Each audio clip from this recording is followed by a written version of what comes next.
Cárcel para los bloqueadores, posiblemente porque se ha presentado ya un proyecto de ley para sancionar los bloqueos como un delito grave. Nos acompaña en este contacto el diputado de Unidad Nacional, Carlos Alarcón. Diputado, ¿cómo está? Buenos días, Gerardo lo saluda. A ver, mucha gente ha estado esperando este tipo de acciones para poner fin a los bloqueos que han perjudicado tanto al país, pero ¿en qué etapa estamos? ¿Se ha presentado el proyecto? ¿Ya ha sido analizado? Por favor, adelante, buenos días.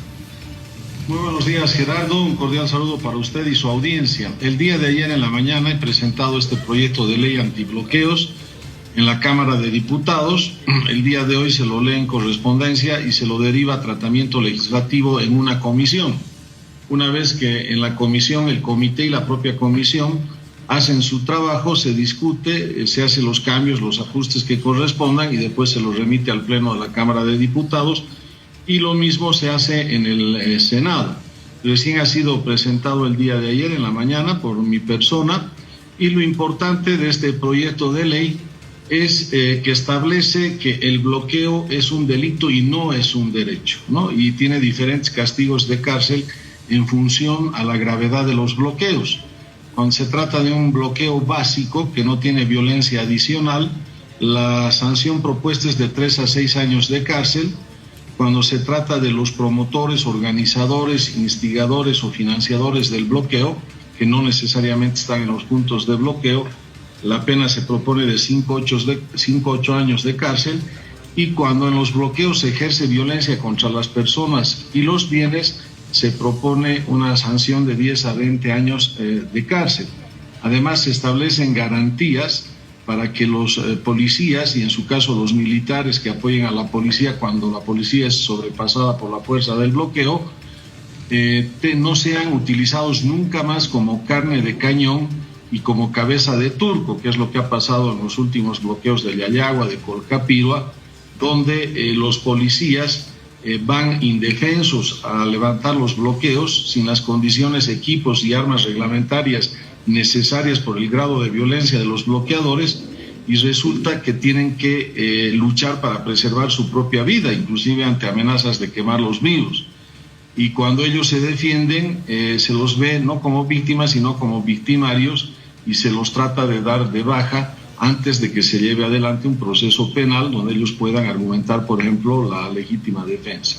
Claro. Entonces, eso es lo que trata de corregir este proyecto de ley por los efectos devastadores que tiene los bloqueos para la economía nacional, para derechos fundamentales de los afectados en los puntos de bloqueo, ir al trabajo, ir a un hospital, a un centro de salud, que tus productos en los camiones de hortalizas, de cualquier producto fungible, alimenticio, no se pudre en los caminos y tú puedas comerciar libremente, el hecho de poder exportar los productos de empresarios, importar productos de primera necesidad como medicamentos, alimentos y sobre todo proteger la vida, la integridad corporal y la seguridad personal, no solo ya de los afectados en los puntos de bloqueo, sino en este caso de los propios policías y militares que son mandados como carne de cañón a estos puntos de bloqueo. Diputado, este proyecto de ley ha sido presentado de manera personal, ha sido un grupo de asambleístas que lo han trabajado. ¿Qué dicen sus colegas si estarían apoyando precisamente este proyecto? Bueno, en la dinámica de este nuevo Parlamento, todo proyecto está sujeto a un debate democrático, que es lo que no ha habido en el anterior. Pero este proyecto recoge la inquietud y los compromisos de campaña en la última elección presidencial, la preocupación de millones de bolivianos. Si tú te acuerdas, Gerardo, en la última campaña presidencial, uno de los temas centrales en todos los foros de debate de los candidatos presidenciales era el tema de los bloqueos, conjuntamente con el tema de la crisis económica. Sí. Y todos los binomios han planteado que se tiene que tomar medidas contundentes contra los bloqueos que han generado y generan tantos daños a las personas, al país y a los propios efectivos policiales que intervienen en los desbloqueos. Cuando fue electo el actual presidente, él señaló, siendo presidente electo públicamente en la nota, en el titular, que este será un gobierno fuerte y que no se permitirán bloqueos que atentan contra el derecho al trabajo. Eso es lo que declaró el presidente electo Rodrigo Paz Entonces, como te darás cuenta, este proyecto responde a las necesidades del conjunto del país y a una situación devastadora que si no logramos dejar de lado la cultura de los bloqueos en el país, Bolivia no va a tener futuro, Gerardo. Entonces no tendría que haber mayor problema para su aprobación, diputado. Sí, siempre va a haber debate, puede haber criterios sobre el rango de las penas, a algunos les podrá parecer que son penas graves y que debería discutirse la cantidad de la pena, u otros pormenores que hacen con el uso de la fuerza del Estado. Aquí se establece que si la policía usa la fuerza legal y legítima del Estado dentro de la necesidad, la proporcionalidad y los protocolos de actuación del uso de la fuerza, no debería haber ninguna consecuencia penal, civil, disciplinaria ni administrativa contra el policía o el militar que lo está apoyando al policía para levantar un bloqueo. Y que antes de cada operativo el gobierno nacional debería darles toda la dotación de equipos, inclusive de armas reglamentarias de acuerdo a la característica de cada bloqueo, porque tú sabes que hay zonas rojas donde los bloqueos utilizan directamente dinamitas, armas de fuego, y ahí se propone en la ley que ya se hagan de entrada operativos conjuntos con los militares que apoyen a los policías, porque la fuerza policial en esas zonas rojas claramente está sobrepasada por la violencia de los bloqueadores. Entonces, son varios elementos que están obviamente abiertos a un intercambio de criterios, de debate, de opiniones en la Asamblea, pero lo importante son las premisas. El bloqueo no es un derecho, es un delito. El bloqueo no es un medio de ejercer otros derechos, sino es un delito. Tú puedes ejercer tu derecho a plenitud a la protesta, a la marcha, a las reivindicaciones, a la petición colectiva, críticas, cuestionamientos por el mal trabajo de los gobiernos, pero yo no puedo utilizar la violencia contra ti para hacer valer una reivindicación que yo tenga en relación a mi sector o en relación al país, porque en el momento en que yo utilizo la violencia, no estoy cometiendo delitos y no estoy precisamente reivindicando derechos. Imagínate en el caso de un padre que está llevando de emergencia en su auto a su hijo a un hospital porque se puede morir en minutos, te agarra un bloqueo y tú no puedes atender en ese hospital a tu hijo y tu hijo se te muere. Entonces eso es lo que está en juego acá. Está en juego la vida de las personas, la integridad corporal, la seguridad personal, la tranquilidad, el orden público, la seguridad pública. Y está en juego, obviamente, la economía nacional y derechos fundamentales al trabajo, a ejercer una industria lícita, a ejercer un comercio lícito, a exportar, a importar productos, a que los gremialistas y los transportistas no se vean afectados en su actividad comercial por los bloqueos. Los bloqueos afectan al conjunto de la población boliviana y en esta ley no hay bloqueos buenos y malos. Venga de donde venga, el bloqueo de acuerdo a esta ley será delito. No interesa si es un bloqueo en el área rural, en la ciudad, por motivo de un reclamo cívico o de un reclamo social o ciudadano, el bloqueo de acuerdo a esta ley es delito. A ver, me viene a la mente justo lo que mencionaba ahora con el tema cívico. Por ejemplo, un comité cívico declara un paro cívico en un municipio o en todo un departamento.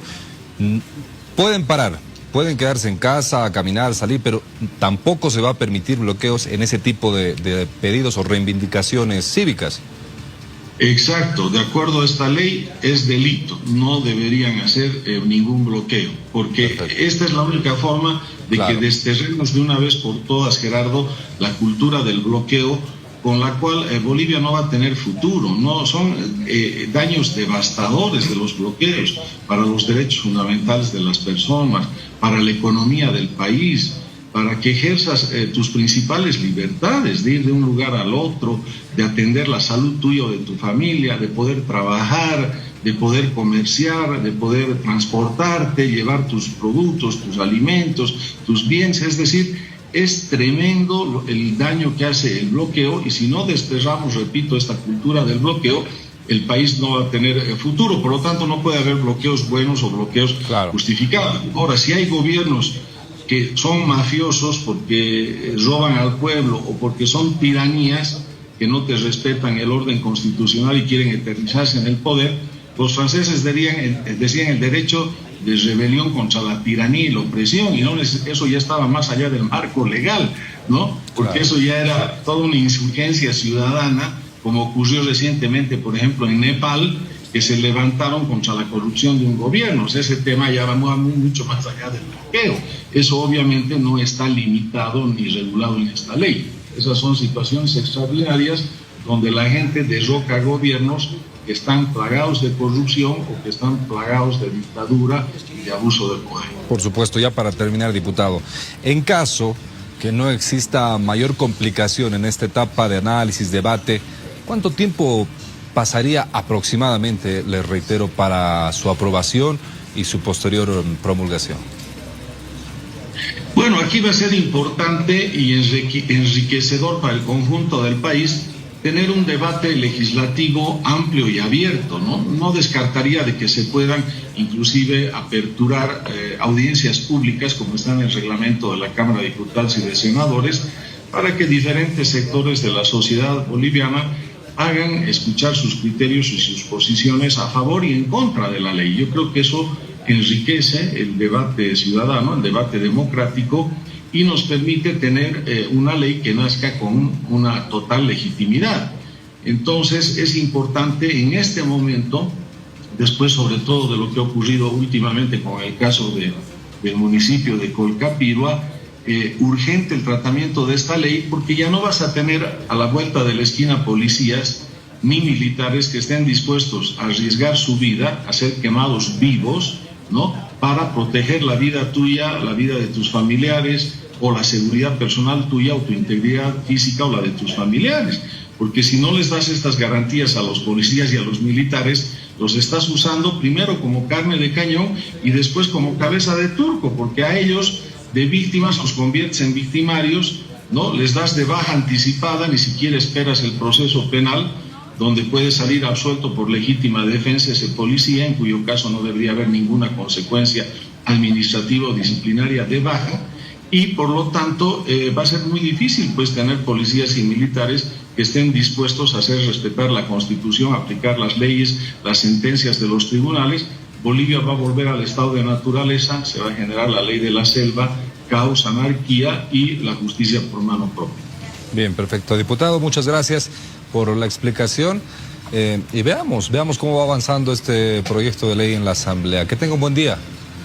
Un cordial saludo, Gerardo. Hasta el próximo contacto. Hasta otra oportunidad.